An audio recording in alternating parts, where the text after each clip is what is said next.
had a few thoughts I'd like to share on the topic of information, frequency, harmonics, and phased realities. Um, in Star Trek, which I've enjoyed, they got some pretty crazy ideas about this multiverse, and we have um, all these um, infinite layers of realities that overlap and essentially take up the same space. And in the Star Trek science, I guess, if you will, they talk about if you can actually see these various realities if you're uh, if you're able to adjust to the frequency harmonics of that given reality. So got some pretty crazy plot lines, and I actually don't even. I think it's actually kind of stupid the way the way they do that in some of their episodes, but there's actually some truth, uh, I believe, in what they depict. The idea that we have realities around us, which we are not even aware of because of the uh, lack of information we have, the lack of faith we have, the lack of awareness we have, um, the lack of belief. And so, this morning I was listening to a conversation that my wife was having with one of our kids about how she had this amazing experience many years ago where my oldest daughter had been handed a violin, and my wife had this overwhelming impression that this was something that my oldest daughter would be a huge part of her life, playing the violin, and that she would really take to it like a duck takes to water. But that had been one of the great heartaches of the last 10 years, how that had actually never taken place. Um, my oldest daughter has never learned to play the violin. Um, and not just that, a lot of our kids have had, we've had the impression that our kids would be, really good at this, or they'd really take well to that, if they just had the opportunity to learn. Um, but we haven't had the money to put them in violin lessons or whatever it is. And so the saying goes, well, the reality is we have had the money to do those things. Instead, we've paid 10% of our net income to $100 billion corporation called the Church of Jesus Christ of Latter-day Saints. And so, you think about all the lost opportunities that could have taken place if we had retained those funds, and our oldest daughter could have been in violin lessons, and we could have had other things take place. We could have basically been not had the debt burdens that we've had, and had more opportunities. Of course, you always spend what you make, right? And so, um, we made a lot of choices, and the fault is ours. But it's just one very very tiny example of how the reality we see is actually far from correct. We all make these excuses. We make all these excuses about what we could have done, should have done, would have done, and why we didn't do it, because we have all these lame excuses, and we deny the reality that we could have done many times more than we have done, because of these factors supposedly beyond our control. But that is in fact a denial of reality. There's so much more we could have done with our lives, and could do and should do with our lives, if we would stop making excuses and just do them. Um,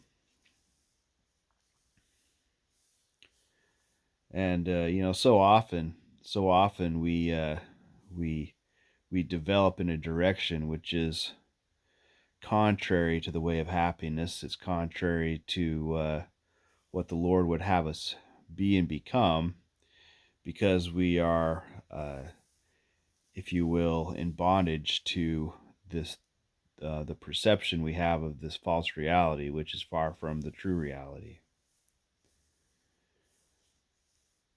Um, there's a talk that I really enjoyed. I think it's J. Reuben Clark. I'm not sure, but he tells the story. He's the LDS General Authority who was a high-ranking officer in the Canadian government, and he tells a story about how during World War II there was one man between him and the rank of general, which he cherished for years, and then that man became a casualty, and then he was convinced he was up for promotion. He was going to become a general, and then it came out when his file was reviewed that he was Mormon, and so they gave that promotion of general to somebody else, and he felt really bad about it. And he shook his fist at heaven and cried out to God, "How could you do this to me? I was almost I was almost there. I was almost going to become a general." And then he thought back to a story, to an event in his life some years earlier where he'd bought a farm somewhere and he was making all his modifications, and there was a currant bush, and he took the shears to the currant bush to prune it, and he pruned it back down to a stump. And he thought he could hear the currant bush speak to him and say, "Hey, how could you do this to me? I was almost as big as the big fruit trees in the garden, and now you've cut me down to this stump." And he responded to that. He says, "Look, little currant bush, I know what I want you to be, and if I let you just grow up like this, then you're never going to amount to anything. But someday, um, as you have been cut back and pruned, then you will be able to bear the most fruit." And so the reality we see, where we want everything we want the way we want it now, that is contrary to the nature of happiness, and that is essentially idolatry. That is the way of sin. The way of sin is that we want everything we want the way we want it now. We want to be all grand, and we want to have all this status and all these honors or comforts or pleasures or whatever it is, and we want it now our way. But as we submit to God and we submit to the pruning, being cut down to the stump, then it's really amazing what God can do with us. And I know a little bit about that. Um, I've had some events in my life, especially recently, where I felt like I was cut down, pruned down to the stump, and it's been exceedingly difficult going through that.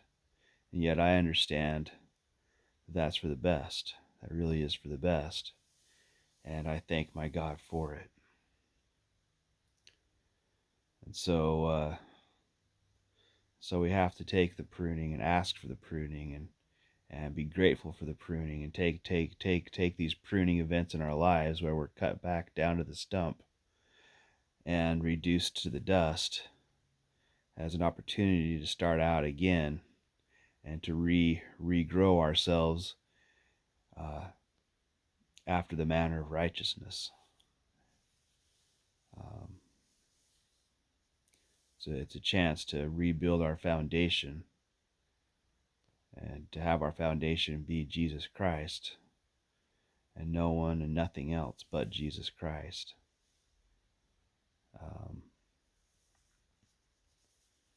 Because the reality is that if we just grow up the way we want to grow up, we're not going to amount to anything.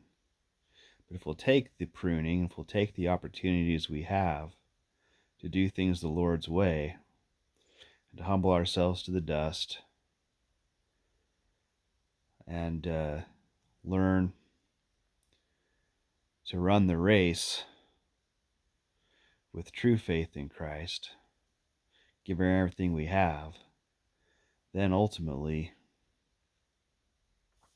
we'll win the prize. Whatever that might look like for us individually, it's going to be different for everybody. But we all have a prize to win going through this experience of mortality. And so I have to readjust my thinking and count myself as nothing. When I weigh in the balance, count myself as nothing, and just simply say, Lord, whatever it is you want me to be and to do and to grow into within this iteration of eternity, that's what I want to do, and that's what I want to be, and that is everything I want.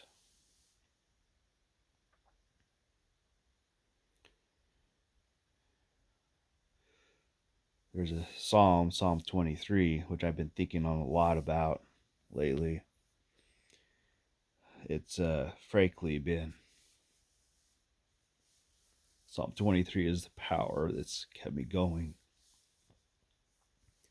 this last few weeks. And just the first line, the Lord is my shepherd, I shall not want,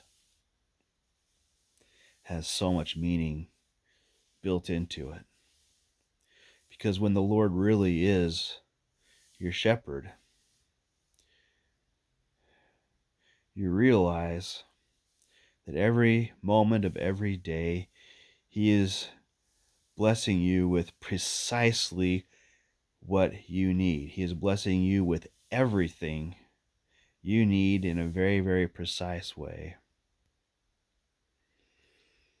And knowing that and believing that and living according to that hope and that faith that the Lord really is your shepherd, and that all your wants, all your needs, all your desires are truly supplied through Him, then suddenly you realize that you lack for nothing. You lack for nothing.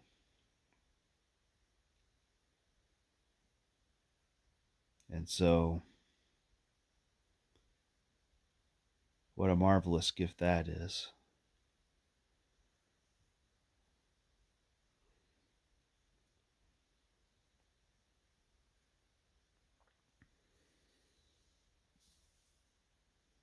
I hope that those who might be watching this who have been on that journey through the valley of the shadow of death can look with faith to the shepherd of Israel, even Jesus Christ, and have faith in Him, and truly to be able to declare before heaven that the Lord is your shepherd and that you truly want for nothing. He maketh you to lie down in green pastures. He leadeth you beside the still waters. He renews your soul, and He leads you in the path of righteousness for His name's sake. What more could you possibly want? Jesus Christ truly is the shepherd. And if we follow Him, we have faith in Him, then we will find that we truly want for nothing, and that His joy dwells in our souls, and we can have peace as we drink from the fountain of all righteousness. Thank you.